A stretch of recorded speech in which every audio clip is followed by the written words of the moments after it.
Saint एमिलियन या गांवान एक न्हिदिल्लें गांव, पेरिसा पासून ट्रेनीन 3 वरां, सगळे कडेन चारय भोंवतणी सगळे दोंगुल्ल्याचेर द्राक्षाचे मळे, तातूंत ल्हान ल्हान ल्हान ल्हान अशे जवळ जवळ 800 डिस्टलरीज हांगा आसात. द्राक्ष रोवप, तांची निगा राखप, द्राक्ष काडप, तांचे पासून वायन तयार करप, वायन तयार केली ती बॅरलांनी घालून कांय वर्स दवरप, 3 वर्स तरी दवरतात.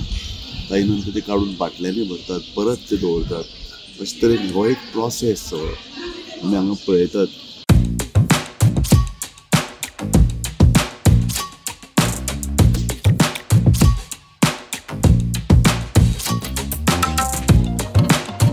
सेंट एमिलियन हो एक जवळ जवळ शेकड्यांनी वर्ष पयलीं तो एक सेंट, तो हांगा आयलो, ताणें काही चमत्कार केले. हो एक श्रीमंत गांव, तेन्नाय अशे दोंगरावर रावताले व्हडले व्हडले जमीनदार, ताणें ताका मानपाक लागले कारण तो चमत्कार करता. ह्या गांवांत बारीक पावस पडटा, एक खेडवळ गांव कसो आसचो ताजें एक बरें प्रतीक.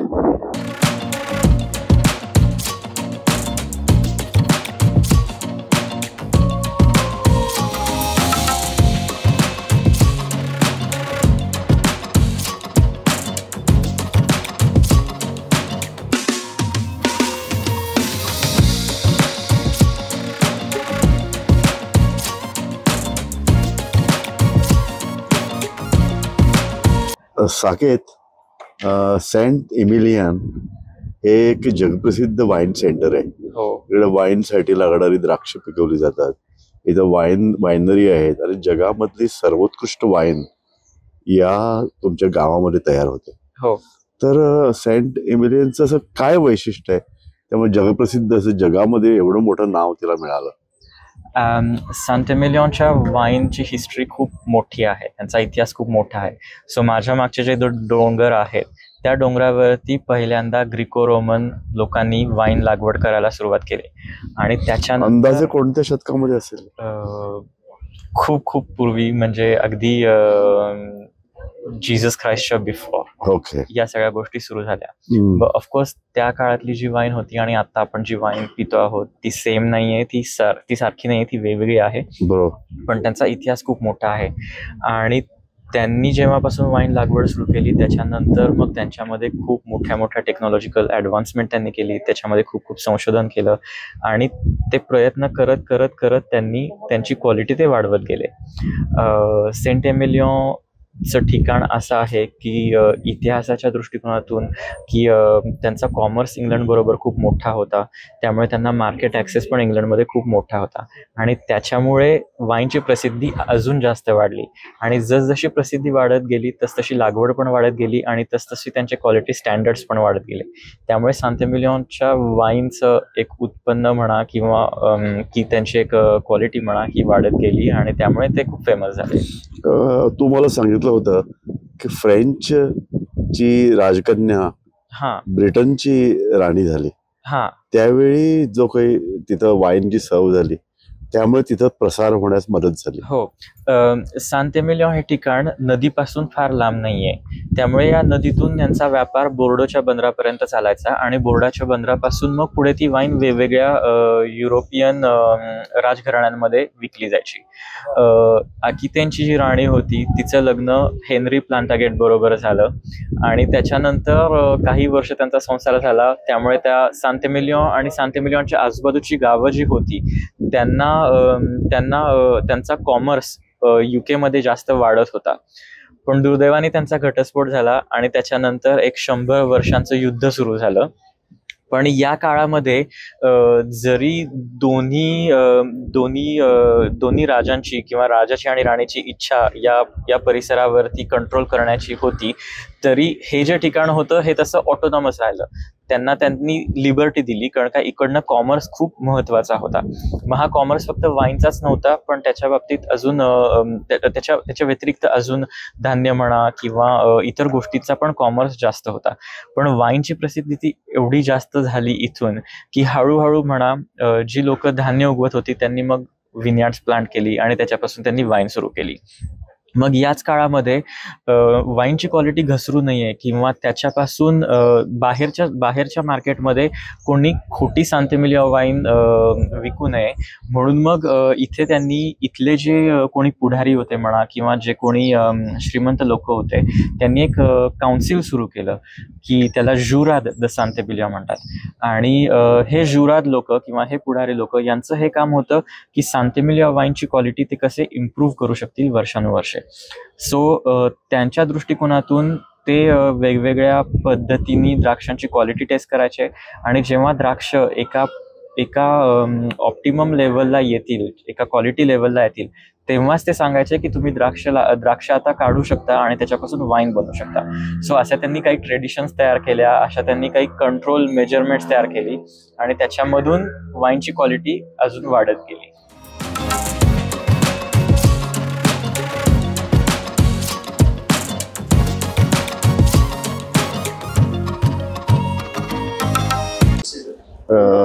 वाईनची किंमत कशी ठरते? कारण इथं दिलेलं आहे 1945 मध्ये पेट्रस तिची किंमत आहे 13,330. ही सर्वात महागडी वाईन दिसते. सो आपण या किमती कशा ठरवता आणि त्याचा संदर्भ कसा असतो? वाईनच्या किमती 2 गोष्टींवरती ठरवल्या जातात. एक तर म्हणजे क्वालिटी वाईनची. बेसिकली आधीच्या काळामध्ये जेव्हा क्लायमेट चेंजचा इफेक्ट कमी होता तेव्हा काही वर्षांमध्येच कंडिशन्स इतक्या परफेक्ट असायच्या की द्राक्ष एकदम सुंदर पिकली जायची. मग अर्थातच त्याच्यापासून बनवलेली गेलेली वाईन ही खूप चांगल्या क्वालिटीची होती. आता 1945 सालाच्या वाईनची किंमत एवढी महाग का? तर आपण बघितलं इतिहासामध्ये तर हे वर्ल्ड वॉर 2चं साधारण काळ होता. या काळामध्ये बहुतेक करून जे सगळे पुरुष मंडळी होती ती एकतर लढत होती किंवा अपंग झाली होती युद्धामुळे किंवा मेली होती. तर त्यामुळे हा जो हार्वेस्ट आहे पर्टिक्युलरली किंवा या काळामधले जे हार्वेस्ट आहेत पर्टिक्युलरली इथे फक्त बायका काम करत होत्या विनयार्डमध्ये, बायका वाईन बनवत होत्या. ज्या काळामध्ये बायकांना बँक अकाउंट असायलाही परवानगी नव्हती त्या काळामध्ये फक्त त्यांच्या हिमतीवरती वाईन इंडस्ट्री तग धरून होती. म्हणून काही वेळेस 1945, 1946, 1947च्या बॉटल्स एवढ्या मोठ्या किमतींना जातात. अजून अवेलेबल आहेत. काही लोक आता ही एक इन्व्हेस्टमेंट पण झालेली आहे. जेव्हा तुम्ही 13,000 15,000 युरोची बॉटल विकत घेता, तुम्ही जर का ती बॉटल उघडली तर बाकीच्या ज्या बॉटल्स उरलेल्या असतील जगामध्ये त्यांची किंमत वाढत जाते. सो काही वेळेस लोक या बॉटल्स एक हिस्टॉरिकल व्हॅल्यू म्हणून विकत घेतात आणि त्या जवळ ठेवतात की त्याची किंमत अजून पुढे वाढत जाईल म्हणून. So it's a wine investment as वेल.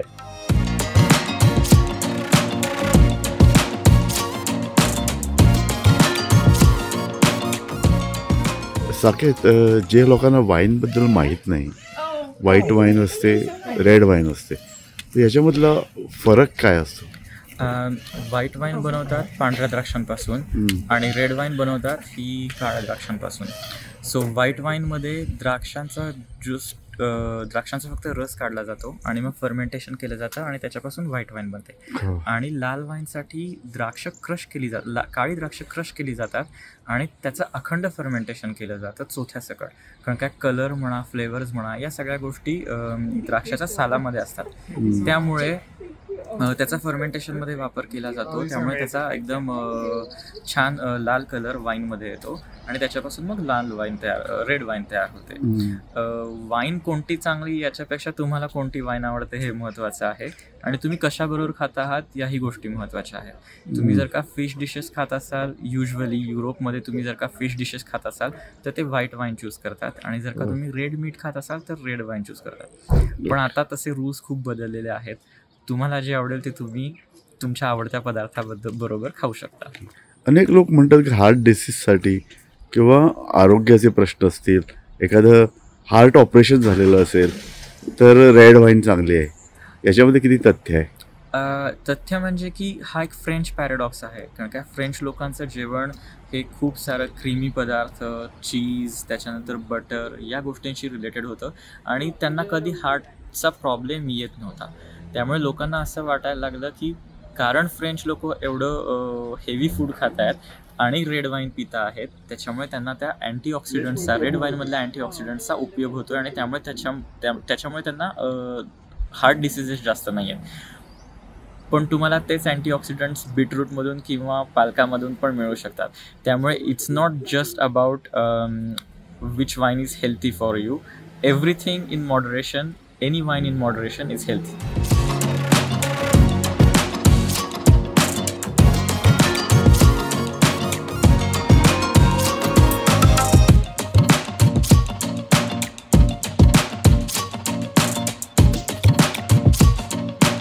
आपण एका द्राक्षाच्या बागेमध्ये आहोत.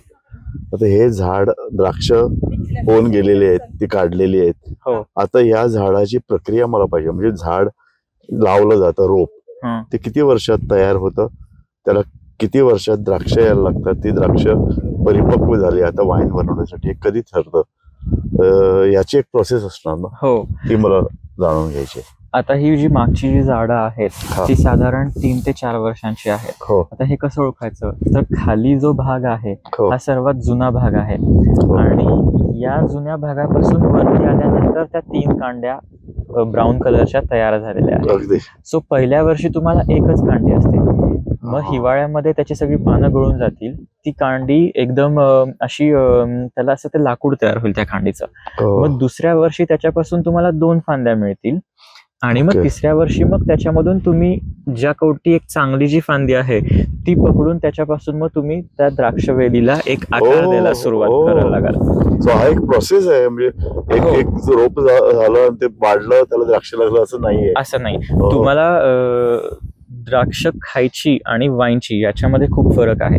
खायची जी द्राक्ष आहेत त्याच्यामध्ये तुम्हाला जास्त करून त्याचा आकार म्हणा किंवा त्याच्यामधलं साखर म्हणा किंवा त्याच्यामध्ये पाणी जास्त असणं गरजेचं असतं, कारण का द्राक्षांची आपल्याला मोठा आकार लागतो. पण विनयार्ड म्हणजे वाईनची जी द्राक्ष आहेत त्याच्यासाठी आपल्याला जास्त आकार नको आहे, जास्त वजन नको आहे, तर आपल्याला जास्त कॉन्सन्ट्रेशन पाहिजे आहे. त्यामुळे आम्ही इरिगेशन पण करत नाही. जी द्राक्ष वेली जमिनीमध्ये खोलपर्यंत जाऊन पाणी शोषतील आणि त्याच्यावरती तग धरतील. इरिगेशन याला पाणी पुरवठा नाहीये, केवळ पावसाच्या पाण्यावरती आणि भूगर्भात जे पाणी आहे त्याच्यावरती ही झाडं तरतात. एक्झॅक्टली, त्याच्यावरनच ही झाडं तरतात आणि त्याच्यामुळे मुळांना पण ते उत्तेजन मिळतं जास्तीत जास्त खोलवर जाऊन पाणी शोधण्यासाठी. मग जसजशी मुळं खालपर्यंत जातील तसतशी ती वेगवेगळे केमिकल्स किंवा वेगवेगळे न्यूट्रिमेंट्स, वेगवेगळे विटॅमिन्स, वेगवेगळे मिनरल्स ते ऍब्झॉर्ब करतील आणि त्याच्यामुळे मग ती द्राक्षांमध्ये कॉम्प्लेक्सिटी येते. सो ही आता द्राक्ष, एक झाड एक रोप रोवल्यानंतर द्राक्ष येणं, याला किती प्रोसेस, किती दिवसांचा, किती महिन्यांचा? पहिल्या वर्षी जेव्हा आपण रोप लावतो तेव्हा रोपाची एनर्जी ही सगळी त्याला स्वतःला एक एस्टॅब्लिश करण्यामध्ये जाते. त्यामुळे त्या वर्षी त्याला फुलं धरत नाहीत किंवा फळं धरत नाहीत. मग दुसऱ्या वर्षीपासून त्याला कदाचित फळं धरायला लागू शकतात.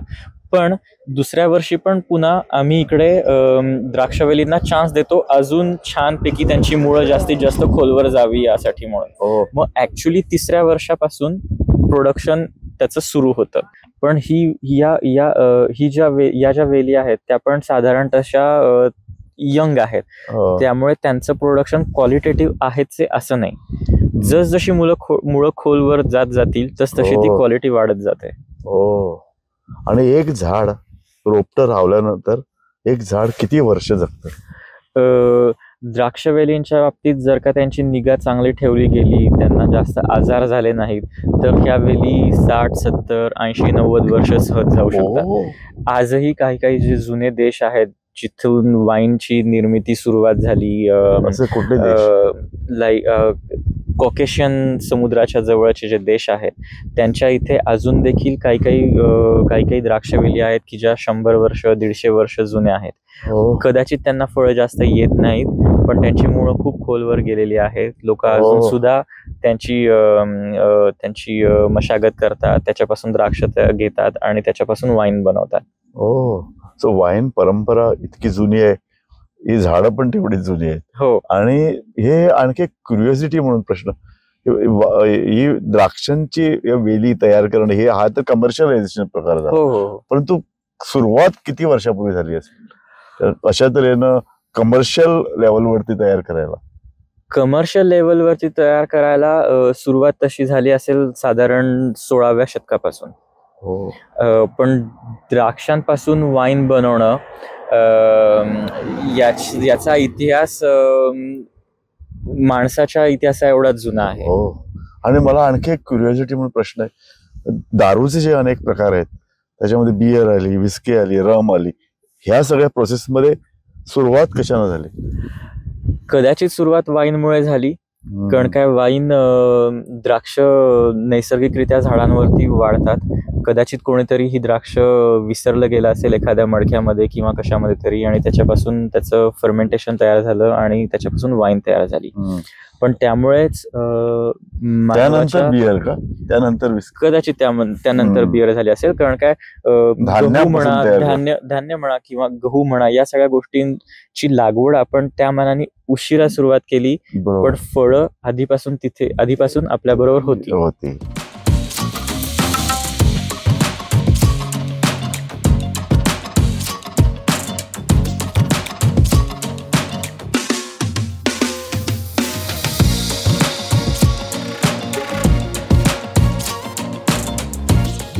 एक मेन स्क्वेरान आमी आसात, थंय फाटल्यान चर्च आसा, त्या चर्चीचे सगळे लोक बसल्यात, ते सगळे हांगा आयिल्ले ट्युरिस्ट.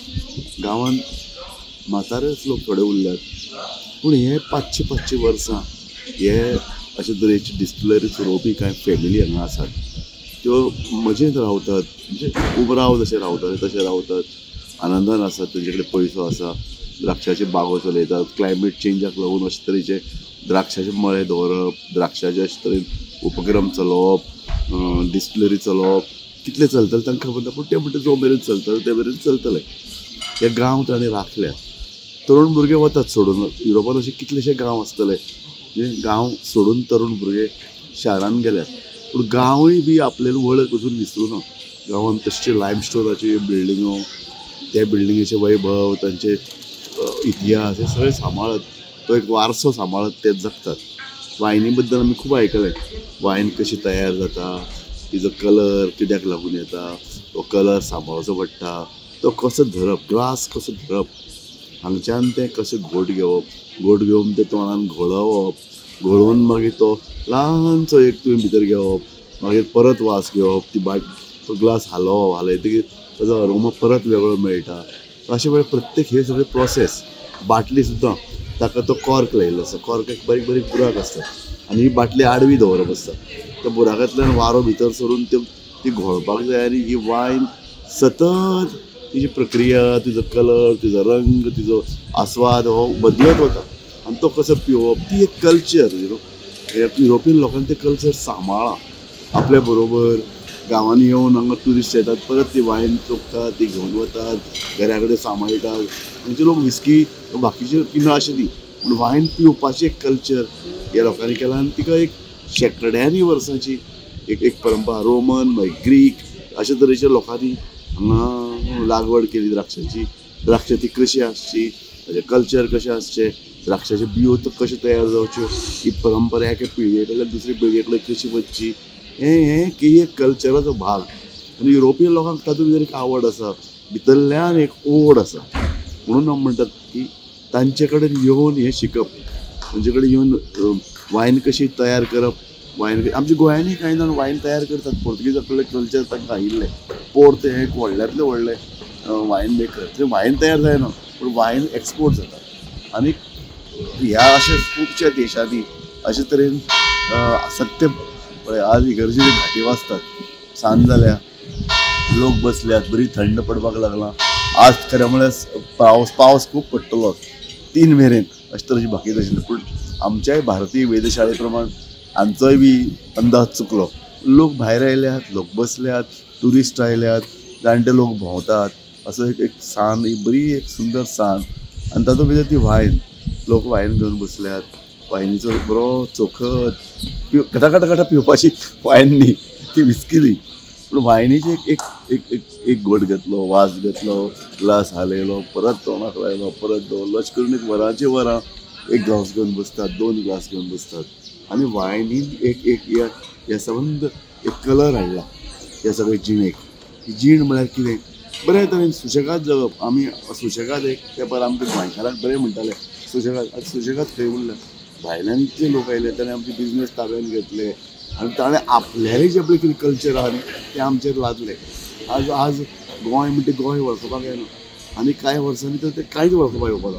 हांगा तशें जालें ना पळय. युरोपान आपले गांव सांबाळ्ळे आनी आपले कल्चर सांबाळ्ळे. भायल्यान लोक आयले आसतले कारण जाणटे लोक वतात, तरूण भुरगे येतात भायल्यान. आयले तरी जाल्यार आपले कल्चर सांबाळपाक भायल्या लोकांक सुद्दां जाल्यार आमचे पद्दतीन रावचें पडटलें. घराचें मॉडेल बदलपाक मेळना. भितर तुमी थोडे आधुनीक सुख सुविधा करात पूण घरां तशीं दवरतले.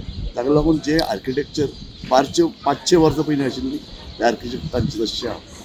हें सगळें सांबाळपाक न्ही एक भितरल्यान ओड लागचो पडटा, एक कळवळो आसचो पडटा. तो युरोपीय लोकांक आसा म्हणून युरोप हे जगार गाजता. आजूय बी हांव तुमकां सांगता 500 वर्सां पयलींचो एक ऐतिहासीक जर एक विशय घेवन जर हांगा जर सिनेमा करपाक जालो न्ही तश्या तश्यो इमारती तशा तशे तुका लायटीच्या खांब्यार वायरी मदींच काडिल्ल्यो दिसपाना. सो हें सगळें सांबाळप न्ही वैभव सासाय किंवा हें सगळें भितरल्यान ताका एक ओड आसची पडटा. मनीस तयार जाता, नवे पिळगो येतात, नवे वारे व्हांवता, नवे संबंद सगळे आवाड बदलता. क्लायमेट चेंजींग आमी म्हणटात पूण इतलें जरी जालें तरी युरोपांतले कांय गांव तश्शे आसात. वायन इतल्या वर्सांची तश्शी आसा ती बरी मॅच्युअर जाल्या. आनी आतां युरोपीय मनीस हे सगळे हाजे कडेन आस्तेन पळयता ताका सांबाळिल्ले जाय आनी सांबाळप हें तांच्या ह्या जे कितें पळय तांचे उपक्रम किंवा व्रत आसा न्ही ताजो एक भाग. त्या गांवाक ह्या गांवाक भेट दिवन आमकां बरें दिसलें.